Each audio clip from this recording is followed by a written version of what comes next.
Where were we at this point in Trump 1.0? We are now in the midst of Trump 2.0. We are getting trade deals. We have a secure border. We got a tax cut. We got incredible funding for mass deportations. We're doing mass deportations. We're ending wars between the Congo and Rwanda, between Pakistan and India, between Israel and Iran. We have incredible trade deals that are coming through with Japan. But where were we at this moment back in July of 2017? I went to the New York Times archive page, which is fun to do, kind of see what was on the front page of the newspapers back during Trump 1.0. It's almost looking through a time capsule. Front page of the New York Times, exactly 8 years ago today. As Congress aims to punish Russia, Trump faces bind. You read this article, it's remarkable. Put up 366. Congress's number one focus, while we had a Republican House and a Republican Senate during Trump 1.0, was to punish Russia. Why? Because they say they interfered with the 2016 election. Donald Trump's first term was largely taken from him, was largely stolen from him. In fact, if we want to talk about the stolen presidency, we should be talking about what happened in the first, second, and third year of the Trump administration. The Republican House and the Republican Senate both had Russia investigations ongoing. They were investigating their own president. Remember, Jeff Sessions recused himself in March of 2017, March 2nd, 2017. So President Donald Trump did not even have his own attorney general. He never should have recused himself. It was a terrible mistake. And then Bob Mueller was appointed as a special counsel in May of 2017. To basically be able to marauder around after all allies around the Trump administration. Republicans led this against Donald Trump. So we go back into this moment in Trump 1.0. We were not doing trade deals. We did not have, he was fighting like mad to try to secure the border and do all this. But every hour on the hour, another Russia lie came to the surface. President Donald Trump had to push back the salvos that were coming from Capitol Hill. And you're seeing on your screen, this was the front page of the New York Times at this moment during the first Trump term. Congress reaches deal on Russia sanctions, setting up tough choice for Trump. This is before Vladimir Putin invaded Ukraine. We were sanctioning Russia based on a lie. Donald Trump was fighting as hard as he's ever fought to just keep his head above water, let alone do trade deals or put forward some sort of monumental or significant policy agenda. This was all BS, and we are learning that now. Tulsi Gabbard, who is doing a phenomenal job as Director of National Intelligence, she has come out with some bombshell revelations. And we're going back into a time warp all the way back into 2016. Now, we know that Hillary Clinton lost the election to Donald Trump. It was a big upset. There was a major election forecaster who said he would eat a bug if he was wrong about Clinton winning, and then he had to go eat a bug. Hillary's loss was shocking and humiliating. And when politicians get humiliated, they go hunting for excuses. They never take ownership for their decisions. They never assume personal responsibility. And what was the excuse that they decided to communicate? What was the consensus excuse? The consensus excuse was Russia, because that excuse had multiple benefits for the D.C. ruling class, had multiple benefits for the uniparty Republicans and uniparty Democrats. Not only was Russia very hateable for the octogenarian 88-year-old senator who still thinks the Cold War is going on, but it allowed for a new theater for the neocons to create a new war. So the war contractors, the war machine, and the endless military conflict position of D.C. had a new emphasis to focus on. Almost overnight, the new inventive narrative was that Donald Trump only won because Russia intervened with fake news and cyber warfare to hack our democracy. Every night, Rachel Maddow would get massive numbers. She would get 4, 5, 6 million people watching her a night when she would just peddle lie after lie after lie. Adam Schiff, who is now a U.S. Senator, went on television and said that there is verifiable proof. Let's get that clip where he said that Donald Trump colluded with the Kremlin. The chief driver of the Russia conspiracy theory was a report from the outgoing Obama administration. The report, published in January of 2017, claimed that Russia extensively interfered in the 2016 election with the explicit goal of defeating Hillary Clinton and getting Trump elected. This report justified almost everything that happened in the following year. And let's go back to the front page of the New York Times. So the report that the Obama administration did, it was a time bomb that was inserted underneath the Trump presidency. The report justified almost all of this then. It justified the FBI to entrap President Trump and Michael Flynn. It justified the Mueller probe. It justified the years of media hysteria. It practically wrecked the first Trump administration right out of the gate. The fact that Trump got anything done in the first administration while having to deal with all this garbage from our own intel services is a remarkable accomplishment. And now we know, thanks to Tulsi Gabbard, it was all a fabrication from the beginning. Today, Tulsi Gabbard declassified a House Intel Committee report from 2020, which was kept under wraps until now. The report, across 47 pages, reveals in shocking detail how shoddy, inept, and half-baked the original claims of the Russia hoax were. Quote, the director of the CIA ordered the post-election publication of 15 reports containing previously collected but unpublished intelligence. 3 of the reports were substandard, containing information that was unclear, of uncertain origin, potentially biased, or implausible.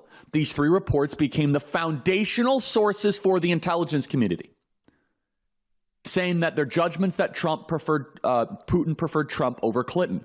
The ICA misrepresented these reports as reliable without mentioning their significant underlying flaws. In fact, the claim that Vladimir Putin wanted Trump to win the election was based entirely on one quote, one scant, unclear, unverifiable fragment of a sentence from just one of the substandard reports. Scant, unclear, unverifiable, substandard, torpedoed a majority of Trump's first administration.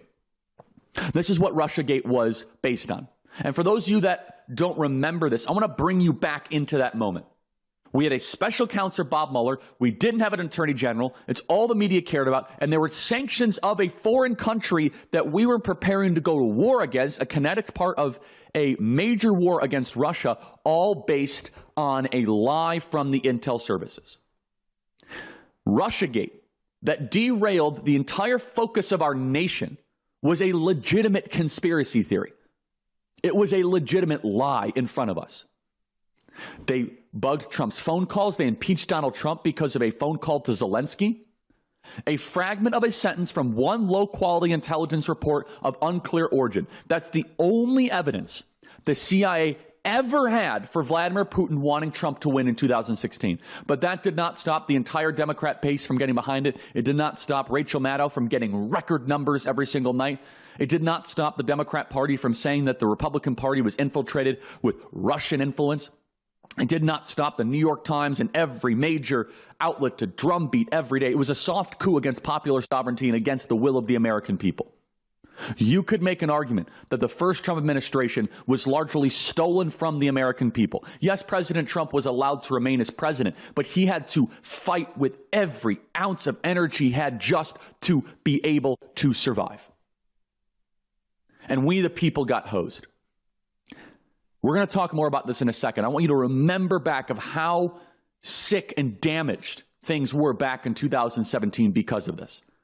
And Barack Obama was the designer of all of this. Here's James Comey, John Brennan, Hillary Clinton peddling what they knew was a lie. Brennan is easily the #1 villain in this declassified report. He is a sinister human being. All roads lead back to John Brennan. He basically took the intelligence and shaped it into a Trump hit job. Let's play cut 365, please. The Russians interfered in our election during the 2016 cycle. It is a high confidence judgment of the entire intelligence community. It was Russia in a very systematic way tried to interfere in the election and to try to advance the prospects of Donald Trump being elected. Donald Trump knows that the Russians helped him win in 2016. There will always be an air of illegitimacy around the 2016 campaign. Okay, so this is what's really important. Nobody disputes that Russia did some, just opaque political digital stuff in the 2016 election. But here's the part that Brennan made up and Hillary repeated it. To advance the prospects of Trump being elected. That is the mega lie, where he threw out all the evidence. Russia wanted to create chaos and distrust. Mission accomplished. Good job, Democrats. So John Brennan, and again, that's not in front of Congress. He's there on MSNBC in 2019 peddling a grotesque lie. And the consequences of it was nonstop media obsession. Nonstop. And there's another consequence as well. One that's right in front of us that's still happening to this day. Let's first play cut 368. It's so disappointing to look at what we're seeing from right-wing media these days, where there's such an obsession with the deep state and these revelations about the Russia probe. Latest on the Robert Mueller Russia investigation. Mueller investigation, the Russia investigation, Trump's Russia ties, and Robert Mueller. The real Russia story, Russia probe, the ongoing Russia probe, the Russia investigation. But Mueller and the Russia probe, Russia synergies, they wonder if Russia has compromising information on the president. What is the source for the president's claim that they have found no collusion with Russia? He misspelled collusion. Every day we're trying to keep track of the drip, drip, drip of the Russia investigation. Drip, drip, drip, drip, drip, drip, drip, drip, drip, drip, drip, drip, Trump and Russia, to see whether Trump was secretly working for Russia. And that's just a little taste of one anchor on one show on one network. Multiply that times 1,000 for every single day. And I only do this to bring you back into the time and place. And now we look at Trump 2.0. And we're getting trade deals, and we're securing border, and we're getting tax cuts. And of course, we have so much more to do. And they did that relentlessly for years because they needed to find an excuse. But understand that sanctioning a country is a big deal. So Congress went about to sanction Russia for something Russia did not ultimately do. Yeah, they wanted to sow chaos and distraction, even though it was a very small amount. And Iran does this, and the Chinese Communist Party does this in their own way. Is the current hot war between Russia and Ukraine and the West's involvement of it, is it connected to Russiagate? Almost certainly. Because Russia was the filler-in excuse as to why Donald Trump became president, which then gave the Democrat Party license to be able to finance the Ukrainian war effort. Russia was also sitting on a ton of information. This is page 17 of the now declassified House Intelligence Report. Russia was sitting on a huge amount of potential anti-Clinton dirt that it sat on throughout the final days of the 2016 campaign. It included internal claims that Hillary was on heavy tranquilizers and suffering from intensified psycho-emotional problems. We suspected that. Evidence of severe health ailments like type 2 diabetes and heart disease. Internal DNC comms found that Obama and others said that Hillary's health was extraordinarily alarming. Evidence of secret meetings with religious leaders where Clinton offered, quote, significant increases in funding from the State Department in return for their support. Oh, you mean the same stuff that we accused them of? Internal Democrat admissions that European allies were unenthusiastic about a Clinton presidency and thought she was not up to the job of heads of state. So if Russia was really all in on supporting Trump and hurting Clinton, it would have leaked information in October 2016 when her lead in the RCP average slipped to just plus 1.3 points. Instead, Russia did not completely debunk the core assumptions of the Russia hoax. Rather than admit they were wrong, Brennan's CIA buried the info and manufactured a completely alternative reality to undermine the legitimacy of President Trump. For full shows, live and on demand, it's Salem News Channel.